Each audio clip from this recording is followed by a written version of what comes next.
Tu te promènes autour de l'étang et tu prends des photos des canards qui nagent. Soudain, tu remarques que la batterie de ton téléphone est faible. Tu appuies sur un bouton sur le côté de l'appareil et il commence à utiliser l'air pour se recharger. Tu t'installes au volant de ta voiture électrique et tu fais quelques kilomètres. Il n'y a pas de station-service ni de borne de recharge dans les environs. En fait, tu n'as pas besoin de charger ton véhicule car il est déjà plein d'énergie. Il la puise directement dans l'air. Partout dans le monde, tu disposes d'un réseau mobile et d'une connexion à Internet gratuit. Tu as oublié depuis longtemps les câbles, les prises et les connecteurs USB.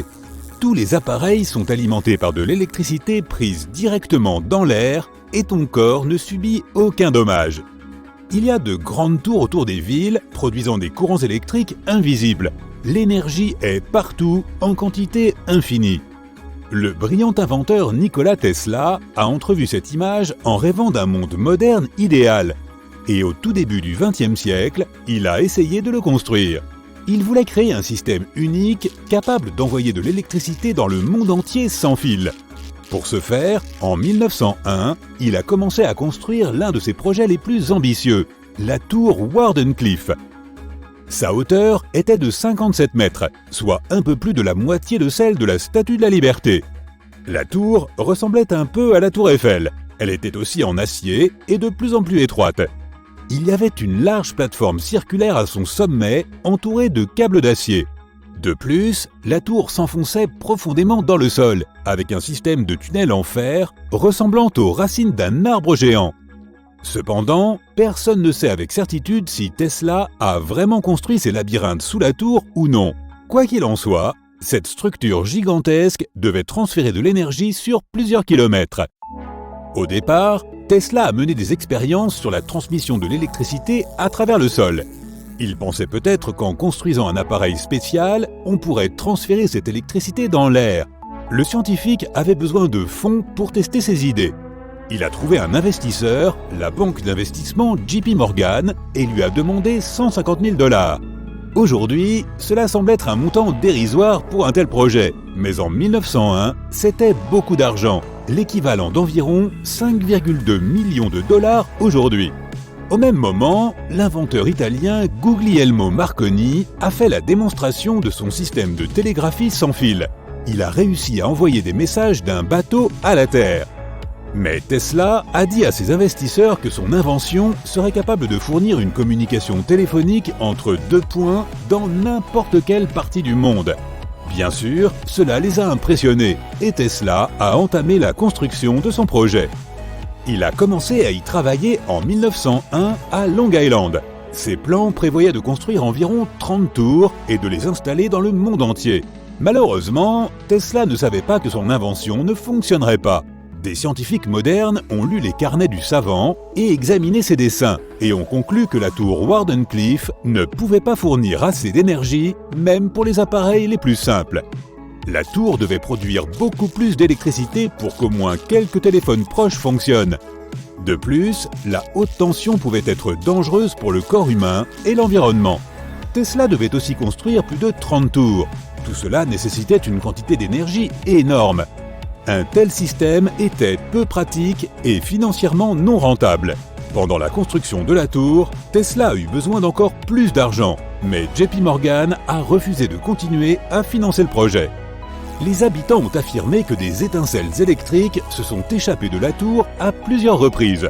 Heureusement, elle n'a pas émis d'énergie nuisible dans l'atmosphère.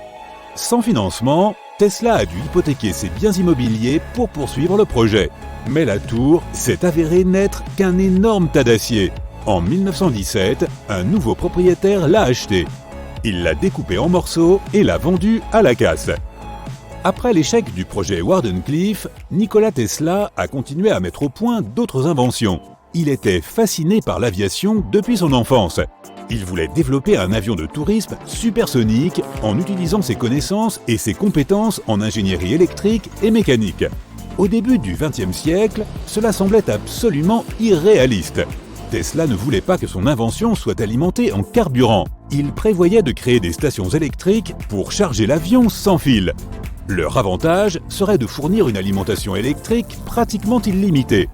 La principale caractéristique d'un tel avion était que les passagers seraient en mesure de survoler de grandes distances à une vitesse supersonique. En 2022, un vol direct de Londres à New York prend environ 7 heures. En 1919, Tesla voulait réduire ce temps à 3 heures. Il a publié l'idée d'un avion supersonique dans un magazine local. Malheureusement, elle n'a pas dépassé le stade de simple idée. L'une des inventions les plus bizarres, mais aussi les plus impressionnantes de Tesla, était la machine à tremblement de terre. Le scientifique a accidentellement créé un mécanisme capable de produire des secousses et de déclencher de forts séismes. Au départ, Tesla a construit un oscillateur mécanique complexe fonctionnant à la vapeur. Il vibrait et bougeait de haut en bas comme un marteau pour générer de l'électricité.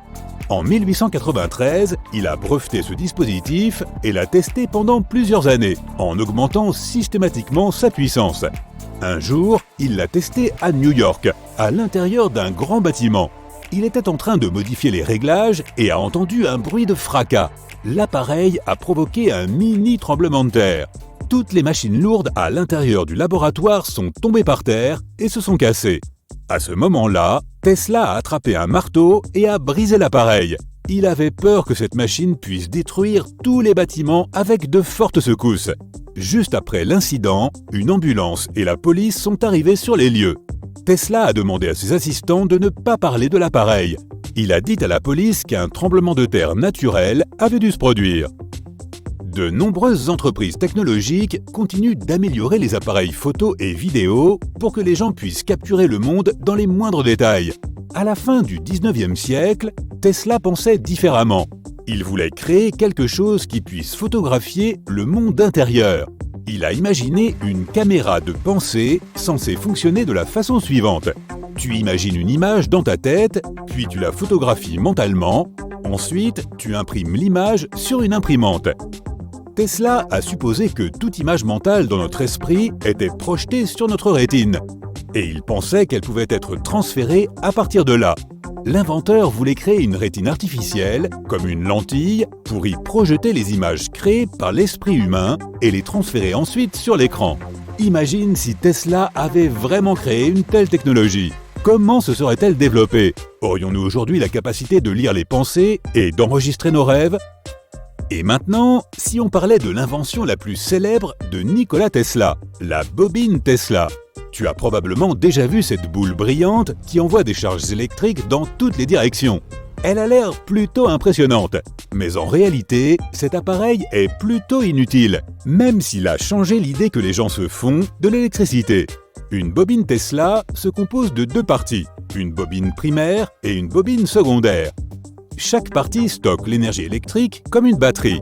La bobine primaire est connectée à une source d'énergie qui alimente tout le système. La charge est si forte qu'elle surmonte la résistance de l'air dans l'espace entre les deux bobines. Cela crée un champ magnétique. Celui-ci s'effondre et génère un courant électrique dans la deuxième bobine. Une étincelle jaillit entre les bobines et se déplace d'une bobine à l'autre à une fréquence de plusieurs centaines de fois par seconde. L'énergie charge la deuxième bobine qui produit de l'électricité sous la forme d'un bel éclair semblable à un coup de foudre. Lorsque Tesla a montré cette machine aux gens pour la première fois, tout le monde a été choqué. Pour eux, c'était de la pure magie. Même aujourd'hui, la bobine Tesla a l'air encore assez impressionnante. Cette invention a non seulement permis de faire un bond technologique, mais elle a aussi influencé la culture. De nombreux réalisateurs ont utilisé l'image d'une bobine Tesla dans des films de science-fiction. Et on a commencé à utiliser cette technologie dans les télévisions, les radios et autres appareils électriques. L'inventeur a montré que l'électricité pouvait être aussi matérielle que l'eau, le feu et la terre.